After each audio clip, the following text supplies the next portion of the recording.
जिंदगी की एक सच्चाई जिसे कहानी का रूप दिया गया है। एक अंधा आदमी गांव से शहर जाने के लिए घर से निकला। रास्ते में उसे एक लंगड़ा आदमी मिला और दोनों वो दोस्त बन गए। दोनों एक दूसरे को सहारा देने लगे और दोनों ने यात्रा तय करने का फैसला किया।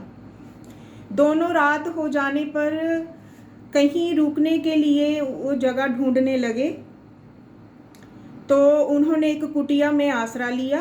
अंधे और लंगड़े दोस्त ने, दोनों ने। जब अंधा आदमी सुबह उठा तो वो अपनी लकड़ी ढूंढने की कोशिश करने लगा जिसके सहारे वो चलता था।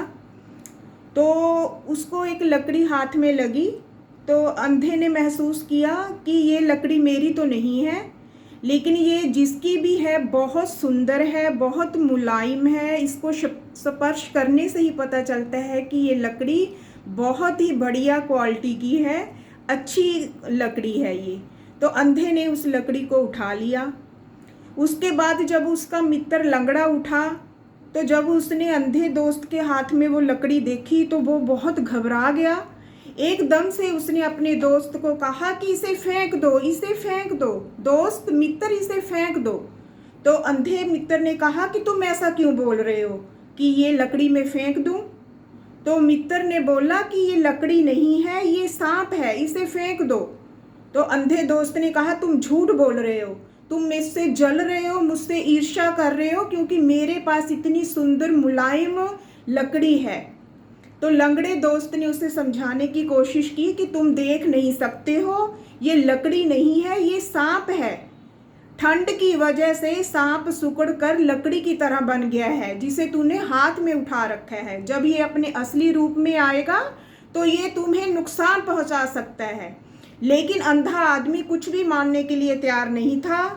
उसने कहा कि तुम अपना रास्ता नापो और मैं अपना अलग रास्ता चुनता हूँ। अब हम मित्र नहीं रहे, हम दोनों साथ में नहीं जाएंगे। तुम मुझसे ईर्ष्या करते हो, ऐसे आदमी को मैं अपना दोस्त बिल्कुल नहीं बनाऊंगा।